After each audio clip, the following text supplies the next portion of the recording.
आपको यहाँ पर अहम खबर दें। अपोजिशन इत्तेहाद पाकिस्तान डेमोक्रेटिक मूवमेंट ने हुकूमत के खिलाफ लॉन्ग मार्च मुलतवी करने का ऐलान कर दिया है। आपको बताएं, PTM के सरबराही इजलास के बाद जमीयत उलमा इस्लाम और अपोजिशन इत्तेहाद के सरबराह मौलाना फजल रहमान ने एक प्रेस कॉन्फ्रेंस की। इस मौके पर दीगर पार्टियों के रहनुमा भी उनके साथ मौजूद थे।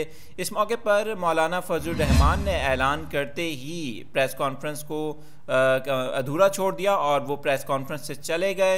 इस मौके पर मरियम नवाज़ उन्हें आवाज़ें देती नहीं, लेकिन मौलाना फजल रहमान ने सहाफ़ियों के सवालात के जवाबात नहीं दिए। आपको बताएं कि इससे कबल सरबराह इत्तेहाद ने मीडिया से गुफ्तगू में बताया कि सरबराही इजलास में नवाज शरीफ और आसिफ अली जरदारी के साथ डॉक्टर जमालुद्दीन भी वीडियो लिंक के ज़रिए शरीक हुए और इजलास का एजेंडा 26 मार्च का लॉन्ग मार्च था। उन्होंने बताया कि लॉन्ग मार्च के साथ इस्तीफ़ों के हवाले से जो 9 जमातें हैं PTM की, वो मुत्तफ़िक थीं और इस फैसले के हक़ में भी थीं। इस मौके पर उन्होंने कहा कि पीपल्स पार्टी ने सेंट्रल एग्जीक्यूटिव कमेटी से रिव्यू करने का फ़ैसला किया है और फिर अपने फ़ैसले से मुतालिक PTM को आगाह करेंगे। मौलाना फजल रहमान ने कहा कि हमने पीपल्स पार्टी को मौका दिया है और हमें इनके फ़ैसले का इंतज़ार होगा, लिहाजा 26 मार्च का लॉन्ग मार्च पीपल्स पार्टी के जवाब तक मुलतवी तस्वुर किया जाए।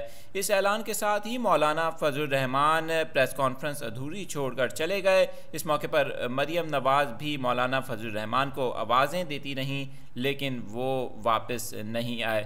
बादज़ा मीडिया से गुफ्तगू करते हुए पीपल्स पार्टी के इस्तीफ़ों के फ़ैसले के हवाले से एक सवाल के जवाब में मरियम नवाज़ का कहना था कि जब तक पीपल्स पार्टी वापस आकर ख़ुद जवाब नहीं देती, क़यास आराइयाँ नहीं की जा सकती। एक अहम सियासी पेशरफ्त हुई है। PTM पाकिस्तान डेमोक्रेटिक मूवमेंट, और काफ़ी दिनों से ये ख़बरें सामने आ रही थी कि अब PTM में भी दरारें पड़ रही हैं, पीपल्स पार्टी PTM का साथ छोड़ रही है और ऐसा ही कुछ अब देखने में आ रहा है कि PTM की जानिब से जो आज इजलास हुआ उसमें पीपल्स पार्टी अब बज़ाहिर इस फैसले से नाखुश थी कि इस्तीफ़े दिए जाएं और लॉन्ग मार्च की जानिब जाया जाए। इसीलिए पीपल्स पार्टी ने वक्त मांगा और फ़िलहाल पीपल्स पार्टी के फ़ैसले तक जो लॉन्ग मार्च है 26 मार्च को होना था, वो अब मुलतवी कर दिया गया है।